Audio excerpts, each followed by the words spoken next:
All right. Well, we've got a half an hour of time. God, I Thank don't you. think that's enough, man. We got a I lot to talk know about. you are a talker for sure. 100%, man. 100%. Yeah. Thanks so much for jumping on this podcast. My pleasure. It's kind of funny to have you on this podcast. I was at Inventures a couple weeks ago, and you were in a panel talking about podcasting. I was. So how ironic is this? Is now you're a guest on ours, It's which fun to is be on the other side every once in a while. yeah, Hmm. exactly. Yeah. Yeah, and we've got Mark here as well for our listening audience. But yeah, today we've got Tyler Chisholm on the podcast, who is the you founded Clear Motive, and you have a co-founder. Is that correct? I do, yeah. My business partner Chad Croker and I, we've been Right. working together in one way or another since 2003 when I was one of his clients, and we co-founded the agency officially in like '07, '08, and I came in into the leadership role in 2010. So yeah, so Chad and I are a business married. We've been business married for many, many years, and our relationship is going well due to good communication and hard work. It's a marriage. There's no other way to joke. We joke about that all the time. So that's certainly airworthy. Yeah, no Uh, doubt. yeah, totally. And it's funny you talk about communication and stuff because um, you've done a lot of other things. You host the Collision YYC podcast. What was the other podcast called again? Oh, they just get it. They Just Get It. And you've recently written a book, I have. Yes, I which is have. really about communication. I'm halfway Fundamentally. through it. I'm halfway Cool. through it. I have a hard time reading. Same. I'm an audiobook guy. I love audiobooks. Me So Yeah, I too. love I've had a few audiobooks. friends bugging me about, okay, Tyler, where's the audiobook? So it's next on the list. So yes, Yeah. I would, if I was relying on reading only, I'd be like a 2 to 3 book a year guy. But with audiobooks, oh, I can cry. Like, yeah, it's a whole different story. Yeah, and the embarrassing Yeah. part is it's a fairly easy read. Like it's pretty short. It was designed very much. Our audience was Alex and Ariel, the Trailblazer, 35 to 45, aspiring leader, has had some good role models, has had some bad role models, is looking for their way in the world. They're at that phase of life where they're one book away from the next big thing, the next big insight that's going to open the door for them. And I wanted to give them something that in 4 to 5 hours they could sit down, read, and then think about hopefully for the next 5 or 6 months in terms of the journey that they're on. So That's very was cool. purpose built for somebody like you, Derek, who's like, I'm interested, but God damn, I just don't have a lot of time. I'm busy. Yeah. Well, it's funny. I do a lot of writing all day. The last thing Fabulous. I want to do is do a lot of reading at night. But for me, it's Yeah. funny. I used to listen to a lot more podcasts and audiobooks when I would commute, and I don't have that time anymore on my calendar, so I don't consume as much stuff as I used to before. It is the one upside of commuting. I started audio when I used to read the National Post, and my wife and I lived in Mackenzie Town, and the drive in from there to downtown was half an hour to an hour. And I Hmm. would just give her, I'd bring it with and say, hey, I didn't get finished. Can you read me the rest of the National Post business section? So my wife, that's how I got started doing audio listening, was her reading the newspaper to me in the car on her commute to downtown. Hmm. Feels like 100 years ago now, but that's how it got started. Hmm. That sounds like something like a grandpa would do. You know I what? I can't read the also I words. also listen to CBC now when I get up in the morning. So yes, I am followed I'm firmly in my grandfather's footsteps, 100%. It's fine. I'm way more into CBC now than I ever was before. And I think some of it is just because I the trust of what I perceive to be as trustworthy source of information because there's Yeah. so much stuff out there that I don't know if it's real or Mhm. not. I know we're Lauren and the team in the morning. They just I don't know. There's something about it. It's just it also when I put that on in my house, it's morning. I'm gonna have my coffee. Yeah. It's the voice. There's a whole thing, the ritual that kind of builds around listening to CBC in the morning. And maybe I'm also getting older. Let's call a spade a spade. Yeah. No, I think yeah, I listen to Collisions YYC every time there's a new episode. I listen to it first thing in Thank the you, Derek. morning, typically when it's available. So I have that same ritual where I like to start my day with some sort of communication, which is weird because a lot of people start their day with sun and silence. Yeah. But I like to hear the voices. I'm I gonna love it. try and spin this into a dovetail into the conversation around curiosity. Do you think there's some pattern around like curiosity? Like maybe you could talk a little bit about curiosity in general and why I think it's such a good superpower. I know you've said that is your superpower, but is there habits around curiosity? I absolutely believe that there is, and I think that by first thinking about curiosity as a habit that you can practice, and some days you can nail it and other days it might be light, I think makes it a lot more approachable and deliberate. So that idea of, is it a yoga practice? Is it a health and wellness practice? Is it a mindfulness practice? You can assert a bunch of things, but it isn't yes, no binary. And I've had a lot of feedback from the book where people are like, hey, I thought I was curious. I believed I was, but then I realized there was a little more to it than yes or no, than being curious or not being curious. And when Hmm. you are, I think you start to slowly, even subconsciously, add things in your life where you're like, huh, that was interesting. That was random. Oh, and then really seeing how things weave together and create patterns. So for me, it definitely is, I fill my life with a variety of sources of information. And once I decided to really be deliberate about being curious, what I got out of them and the intentionality around it started to build on itself. But it very much was a decision and giving it a label and then being deliberate about it and doing it from different points of view for me were part of my personal curiosity journey for sure. Hmm. Yeah, I love that, and the book kind of speaks to having curiosity as a leader, and like you mentioned, you run a business called Clear Motive, where you have a staff of X amount of employees. How would you say has this mantra, I guess it would be, of curiosity benefited you in business? Like, why do you think curiosity is kind of like an undervalued piece when it comes to business? Well, undervalued or valued, that's very subjective. Certainly, Hmm. I grew up in a culture, and what I talk about a lot in the book is if you're the leader, you need to have all the answers. You need to be the Hmm. one who can ride in on that white horse or whatever it is you want to ride in on and kind of save the day a little bit. And I think I grew up in an era of pop culture where the heroes and the role models and toxic masculinity, there was a little bit of that going on, but it was always the kind of bravado and that save the day, get the girl, make the quick, get into a gunfight, everything's awesome kind of mindset. And I brought that into my leadership journey. And I think that I didn't grow up in a world where anyone even used the word leadership. It was whoever was usually in charge or the most commanding or owned the I grew up in a Hmm. rural environment. So it was all very hierarchical, but it was unspoken. So I was like, oh, if Yeah. I'm going to be in business, I need to be at the top of the hierarchy and I need to have all the answers. And through doing the podcast, which is what really opened my door, and I want to make sure this isn't a one day I woke up and I was curious. I've always had curiosity in my life, but it was never deliberate. It was just part of Yeah. who I was. Started doing the podcast and very quickly, holy shit, who am I to have these conversations with some of these, top leading CEOs, venture capitalists, like firmly areas where I knew I was not even close to the expert. So pretending to be Hmm. one would be ridiculous. And I said, well, wait a second. This isn't about me. It's about them. Like, Hmm. and if I'm just curious, do my research, do my homework, be prepared. But if I'm really curious about elevating their story and making them the hero, and then all of a sudden I started to realize, I said, wow, this actually works really well. And this is really enjoyable. And this Hmm. sounds very binary, but I liked the version of me that showed up on the podcast. So back to practice, two, three, four, five, sometimes 5 times a week during COVID, I got to practice being curious. And then I said, I wonder what it would be like. This all sounds very black and white now, but this is a Hmm. meandering story. Yeah.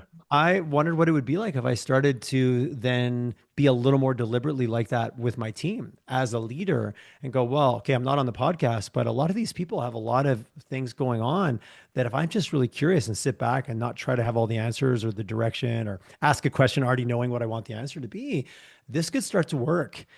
And then I started getting feedback, a little bit I love, little words of affirmation. Like, hey, Tyler, we really noticed since you're doing the podcast, you're kind of showing up a little bit differently in meetings. You're less to jump in, you've less to have an agenda. You're much more open to letting us finish our ideas without already knowing what it's going to be.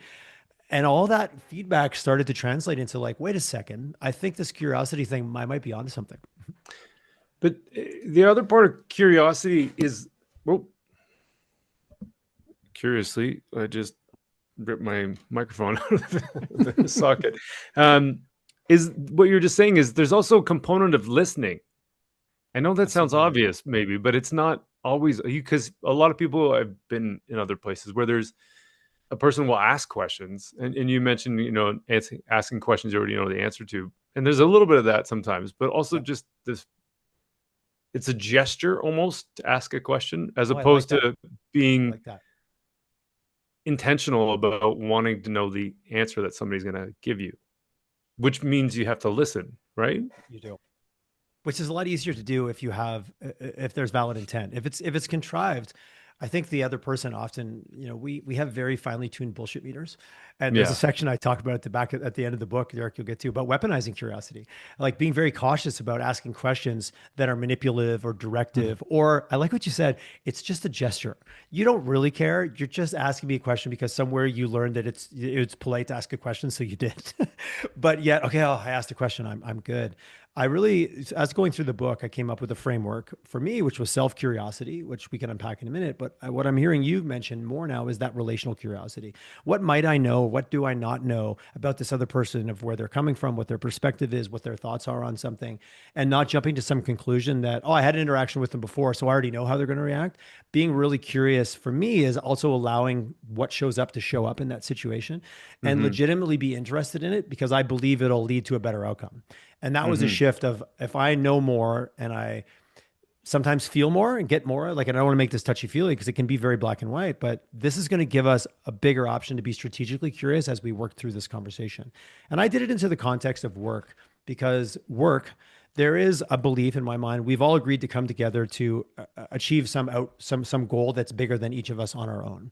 I Mm-hmm. believe curiosity is an incredibly powerful tool for you as an individual navigating your life. I chose the world of work because, even the reason now we're going to stick this out because we agreed to be on this podcast together. What we Mm-hmm. then choose to do as we're here will allow us to have a better podcast or a less better podcast. Sure. Curiosity is my belief that if I'm more interested in that other person, truly interested, I'm going to actually get more out of it, which will then allow us to achieve our goals more effectively. And Mhm. that's Mm-hmm. that balance of the leader having to have all the answers versus really crowdsourcing their team to achieve something better together. Mm-hmm.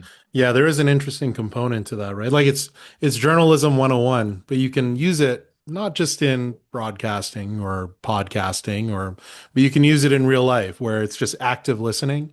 It's not, and I'm guilty for it too, as somebody who hosts this podcast, for instance, is I've been sitting here thinking about, okay, what question should I ask next? But really, the best questions come from when you're just listening and you follow up on those answers or the conversations that you're having, right?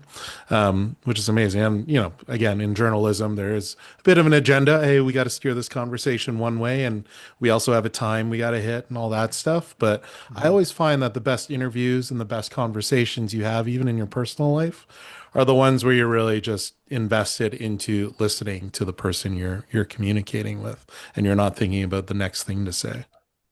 It's really tricky, and I do think it takes a little bit of practice. And I think, well, Derek, you mentioned in that workshop we did last week, Leah Sarich was on the panel with me, and her and I have talked because 16 years as a journalist. She says, the best journalists follow the story wherever it goes, not where they want to take it. Hmm. And I think Mm. there's an interesting kind of summary in the way that you just said that. Of, I often refer to it as the lost art of a good old fashioned conversation.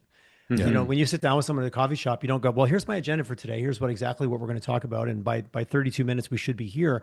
You can do that, but there is a point of like, wow, I had no idea we were going to get down this rabbit hole. And, Yeah. in a work class, quote unquote, corporate environment, there usually is an agenda or an outcome. But if you as the leader show up already having that agenda and that outcome, I think you really rob yourself of information that might show up that, heaven forbid, you didn't know about before you walked into the room. Yeah. Yeah. Yeah, that's true. And you mentioned earlier about, after you'd been hosting this podcast, for instance, where you've kind of developed this more, you've always been curious, but you developed this more curious way of having these conversations where you're actively listening, really curious about the person you're speaking to, that it's translated into your work meetings and stuff like that, which is pretty incredible. So would you say, is that like kind of your catalyst or inspiration to being like, I want to write this curious as hell book that you've written? If not now, then when, was a little bit of what, after, I've done about just shy of 650 episodes. Yeah. I started podcasting originally in 2018, and probably around 22 is when I went, I wonder if curiosity is the right label to put on this. I wonder if that's what I can put on top of it. And then I started really exploring that and becoming deliberate about it. And my social media manager, who Derek, Emily, I think Mark, you probably know Hmm. her as well. She's like, Tyler, you need to, like, this is book. It's like, this is book material. You need to do the book. So about a year and a half ago, she challenged me. She said, one article a month, Tyler. That's all I want. No matter what, you have to write one. It could be 250 words, it could be 5,000 words. I don't care. Write an article. So I started about a year and a half ago and started writing articles once a month around the case for curiosity and the value of asking questions. And I would say that was about 16 months of prep, of working through one article at a time, building the Yeah. muscle of writing. And I took a personality. A friend of mine is a social scientist down in Australia, and she was working on her thesis, and she had this little mini personality test of what kind of a social scientist would you be. She said, "I know you're not a social scientist, Tyler, but I really want some more data. So can you do this?" And it came back to me as that I was a co-creator. Hmm. And all of a sudden, this clarity fell over my life of like everything I've ever done, I've done with someone else. My Hmm. business partner, my wife, podcast guests. I never do solo episodes because the co creation of the episode. So I said, wait a second, if I'm thinking about writing a book, why would I think about doing this myself? Get an editor. What are you Right. doing? Get out of your own, like, what? So I got an editor. I met him. I kind of went on some dates. I met some different people. I had some friends in the literary community. So they referred me to some ghostwriters and editors. And I met this gentleman and it was great. And he was like, I don't run it. I have no desire to write this book for you. Like, I'm not that ghostwriter, but if you want to collaborate and you really want someone to beat it up and work with you on it, I'm also really excited about the concept of curiosity. And I started that in January and we had a book by middle of March. That's amazing. Incredible. So lots. Oh, it took me 3 months to write it, but really it took me probably 18 months to get my head wrapped around it, and then 3 months Yeah. to write it. Yeah. Are you allowed to tell us who the ghostwriter was or? Yeah, his name is Marcello. He's a gentleman here in Okay, town. gotcha. Yeah, he's a Cool. Oh, cool. he's a published author. He writes really interesting books like The Hidden Life of Taxi Drivers. And he wrote a book Oh. about walls. And so he traveled all around the world to people living in Gaza, to people that lived in East Berlin, Whoa. anywhere there was a wall or a fence dividing a culture. So really interesting guy, very like a thinker, really philosophical. And I'd free flow write 5,000 words on a Saturday, and I'd get back 1,800 words, and he'd be like, I just took out all the stuff that didn't matter. And I'd read it. I'm like, oh, this is so clear and crisp. And it's funny. I would very rarely ever reread what I wrote. I would just send it to him. So the freedom of that dialogue and like stop editing your own work, allow the flywheel to start spinning. I learned a lot of those lessons that I'd read about, but got to experience them in that kind of mid-January to mid-March timeframe. That's cool. That's incredible. And It was an Yeah. adventure. It was an I adventure. have, yeah. I might need to get his number at some point because I've got I'm a happy book to that pass I've it along. He was it's he was half-assed he was a good written, and cat. so I got to figure out what to do with it. But yeah, that'd be great. My recommendation is, yeah, I'm a co-creator, but anybody I think can benefit from having an outside point of view. So you can dump the ideas, and someone else can Yeah, make them come together in a way that that actually is coherent for the audience. but it's such an interesting insight too, because like in a work environment, I mean, by definition, most of the time you're working with other people. Absolutely, yeah. And having that curiosity as sort of a foundational, yeah, like a guiding light, so to speak, to navigate through stuff. There's lots of stuff we don't know. There's lots of things. Even the most experienced person doesn't know everything about the field of study that they're in. And so it'd be kind of crazy just to assume that you could do it all by yourself anyway. But And then if you, there is kind of a narrative that says that that should be true, isn't it? Or I that know I it's believe that true, I suffered from it. And I believe totally, other people have for sure. Mhm. totally, yeah. Yeah. So, and even at that, I mean, there's all kinds of stuff coming back to the CBC idea, and this not to make this political, but there's different perspectives. I'm just using that as a point of reference for, Sure, same thing as with work. The CBC perspective is different from, say, the CNN perspective, which is it different is. from the BBC Mhm. and then Al Jazeera, and like so. But And slip same it, is you had to true. slip in a little Fox in there, Mark, Yeah, yeah. just to But the really same throw is some stuff in the brain. totally. And but I do that too with news now, where I go to Fox and I read stuff from there, and I go to all these different outlets. But the same is true for work. Like It is. I'd be Yeah, crazy good just point. to go to one person for an opinion on something. I mean, there's trusted people that you reference a lot, but is that you mentioned this earlier with your staff, like they're seeing a difference in your leadership style. Is that what's the impact of this curiosity, do you think, on your organization? What I've seen, well, from a profitability, from a success metrics perspective, we've seen increases across the board that I will not tie directly to my leadership, or I believe I was holding us back, and I've believed I've allowed us now to expand and Hmm. to grow. A lot more autonomy, a lot more willingness to share ideas. There's a way more of an openness for the team to be like, I don't know if I agree with that, or okay, we're all good. No, actually, I'm not good. I've got, so there's because I believe for curiosity to thrive, you need a high degree of psychological safety. You Hmm. can speak up anytime. No one's going to Sure. get shot for speaking up. That imaginary, like, oh, we're really open here. But Yeah. does someone Yeah. speak up Just when they don't don't know what's talk going? about this or Yeah, this. Yeah. 100%, exactly. Don't touch any of these sacred cows over here. Yeah. Um, uh, high degree and psychological safety and emotional intelligence, really being aware. So we've Mm, invested and kind of created a little bit of an opportunity. We're doing some more of it now for the team to, how do we learn about ourselves? Because the one thing that for me is if is not present, you also like get that imposter syndrome under control, get that little voice that tells you have to show up in that meeting. Because Hmm. the only what allowed my curiosity to thrive was getting out of my own way, that self curiosity of like, who, where am I holding myself back? Where is me showing up with the idea 90% baked and then asking for feedback, actually not allowing my team to feel safe or comfortable, or even like there's place for them to step in. But shit, I'm the leader. Aren't I supposed to have it 90% finished? Like until I changed that Hmm. narrative, I wasn't able to create the space for for my team. And that's where, self-curiosity really starts with what's my role in this? Where am I Hmm. creating a reaction? Where am I putting up walls? Where am I showing up with some insecurity or just overall lack of self-awareness? That was a yeah. great meeting. And meanwhile, three of your team are like, that was a terrible meeting. Did he even care what we thought? I would guess some of those meetings happened in the past with me. Maybe they still do, but I'm Yeah. creating a lot more space. But I had to be okay with me showing up as a leader. And I really think that, leadership training 101 needs to start with that self awareness piece. What's my role in this? And where can I take ownership? And where can I work on either Yeah. showing up a little bit more, maybe sometimes showing up a little smaller, showing up a little less? Sorry, Yeah. sorry, can I just jump in with the follow-up if Yeah. you don't Yeah. mind? Because there's also a thing around curious, but then the idea of like we just have to decide and move forward. And so Yeah.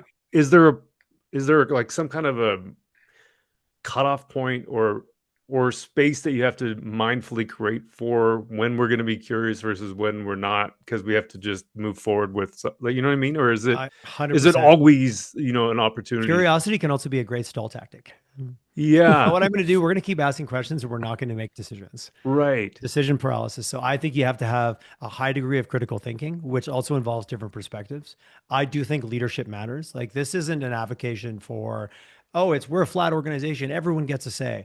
There is still key roles in an organization that we need to make a decision. And Hmm. but if you go into a conversation going, this decision needs to be made, and we do have a timeline. Time is a Hmm. fabulous, whether it's you're reading about negotiation or you're reading about adding a timeline to it. Like by this day, we need to. So what I'm curious, what do we need to actually feel that we're all going to be okay by this day? Yeah, And ultimately, a decision needs to be made. That's why also the context of business.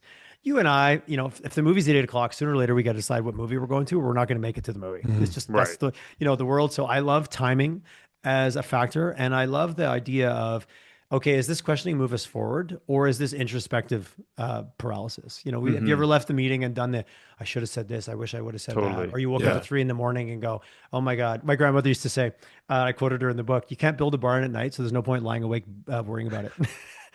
And I don't know. I've tried to build a lot of barns at 3 in the morning. I don't know if you guys have. that's where Hmm. I'm. That's where I wonder if that level of curiosity can be a little bit of analysis paralysis and overthinking. Yeah, So I think catching yourself, like whenever it's a circle for too long and not moving forward, right. there might be some other factors. So you maybe get curious if you're actually just using curiosity to stall yourself out, which I know that sounds a little bit like what I'm using curiosity to check my curiosity. But I think, keeping yourself in check and knowing when sooner or later we need to move forward, because back to if we don't agree on the movie, we're going to miss the movie. I think in Totally. business, that's very real as well. Hmm.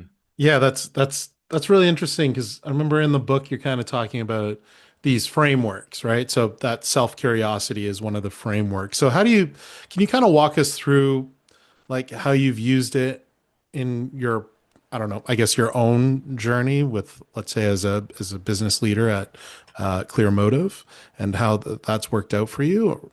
100%. So I do believe they're in order. I think if you want to get to strategic curiosity in your team where you can ask the bigger questions and, hey, what are we not thinking about here? What if this was actually the complete opposite? What if the other agenda was this? Like you make so many assumptions in business with information you don't have. Well, what if we assumed that they actually really wanted to work with us? What if us just didn't? What if we assumed that they just had something, that kind of a thing? But what I find that happens, you get a bunch of individuals in the room, and this was my thing, where I was kind of wrapped up in my own story of having to be the leader, like a lot of what I've already talked about. Once you get that in place and you're like, okay, I'm okay showing up, and I know what some of my triggers are, like, oh shit, like we might lose this sale. As an owner, as a CEO, as a founder, you got a little bit of financial pressure. You might be getting upset, which shows you to maybe show up in the room in a very different way. The relational Hmm. curiosity, I've worked with some of my team members for a year. I've worked with some of them for 10 years. being able to go to know enough about them and have taken the time to build that rapport and really know Hmm. who they are. So when all of a sudden we're all in this situation when things are where the pressure, I kind of joke when the bullets start flying, that's not when you need to get to know your teammate. You need to get to have got to know them before that. Hmm. And then setting yourself up to like, okay, I know who I am and I know that like, and I've been on calls where I've reacted and be like, hey, just want to throw out a flag on the play. I reacted there. That was unnecessary. I'm gonna, oh, okay, cool. Thanks. Yeah, you did. You did, Tyler. Hmm. And creating that, that's where that psych safety really comes into play. Or when all of a sudden you see someone starting to react to you and you're like, holy shit, this is not the outcome I'm looking for. You're Hmm. getting really upset. So I'm clearly going, hey, you know what? Time out. I love using pattern interrupts, break states. Hey, let's just talk about the weather for 2 minutes. And everyone's like, okay, whew, let's bring the emotion down. Let's get back into it. Now let's look at this situation. Let's all know we're invested, but no one has to take this personally. Now let's really beat this thing from all angles. I made it Hmm. sound like really compressed, but for me, self curiosity was probably took 47 years of my journey. Mm. And then relational and strategic curiosity got a lot better once I was okay with me showing up in the room, not having the answers, getting annoyed, feeling concerned, stressed. Like Hmm. it doesn't, being curious doesn't stop you from being emotional. Right. And being emotional is being messy. And I think that's okay. If we don't have it all together, we're not all perfectly polished. We're all climbing some mountain in our head. Curiosity lets me go, huh, wait a second. This reaction in this situation might be because I'm climbing this mountain over here and has nothing to do with that. Sure. Then being able to have that relationship or that trust with your team members. So when you see them climbing a mountain and you're like, that wasn't the mountain I thought we were going to climb today. This is really not going to product because then you never get to strategy. You never get to be strategically curious because you're so busy navigating your own emotions. I love relational curiosity there because it really sets the stage for what I think we're all after in business. How do we look at the bigger game, the bigger picture, the Hmm. different perspectives? What are we missing? Why am I reacting versus reflecting? Like that kind of stuff really only exists when you build that platform underneath. Mhm. Can you give us an example of how using those prompts or those frameworks may have helped your agency come up with, let's say huge results for a client or anything like that? 100%. I would say that when you get this right, and it's the kind of thing that's happened before, but it wasn't as obvious. Like all of a sudden we come up with this insight and the client is willing to listen and Mm. it kind of the stars align and you're like, oh, that was like a magic secret sauce moment. How did that happen? Versus the understanding of, a lot of our clients are long-term clients. We've had them for a period of time. So we've invested and we've built, this is what we know is important to them. This is how they work. Those things can become really, really handy when you're all of a sudden they're like, hey, I need this thing done. Yeah. Heaven forbid clients don't give you the problem. They just give you a request. It does happen from time to time in our industry because everybody laughs and rolls their eyes. I Yeah. just need a brochure. I just need a website. I just need a Yeah. campaign. And that, okay, let's stop. Let's go internally. Let's park the request. Let's understand what might be driving it. Let's understand what we know about the client. Let's understand any insights or awareness that we have about their customers that maybe they're not aware of. But then that skill of being able to take it back to them and go, hey, this request is awesome. We can absolutely do it. And I was curious if you, I used, I love softeners. I'm curious, would you be interested in seeing another perspective based on what we've thought about strategically Hmm. and the time and energy we've thought about your business while you weren't there? Very rare does the client say, screw you, I just need the thing. They're like, okay, yeah, I want it. But Hmm. that delicate balance of having that rapport in place so that when you can go back and push back with something that's maybe a bit bigger, a bit broader, maybe they were in panic mode because they're all under resourced and they're all fighting fires. And once you Hmm. respect that, setting it up, and we've had that with multiple clients. Even yesterday, we were working on an RFP that came across our desk, and one of my senior team said, "Oh, this April deadline, it means this." And I'm like, said maybe it means something else. Maybe it just means that they can't go past that. It was this idea that if the project's going to take 12 months, wow, and the budget's only this, there's no way that we can like that's going to burn more budget. I said, well, Mhm. but in her mind, she quickly jumped to a past experience where a client had stretched the project out and it burned a lot of budget. And I said, Hmm. well, hey, I'm curious.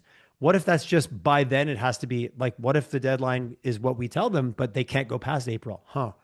You're right. Thank you for catching me. I hadn't thought of it that way. She jumped to a conclusion based on a past experience. So it was Hmm. very mini, but even in the context of the RFP, we went, well, wait a second. We're getting hung up on this date, but we actually don't know what it means or why they put it in there. But we all jumped to a conclusion from some past experience. Hmm. I'm curious, what if it doesn't mean that?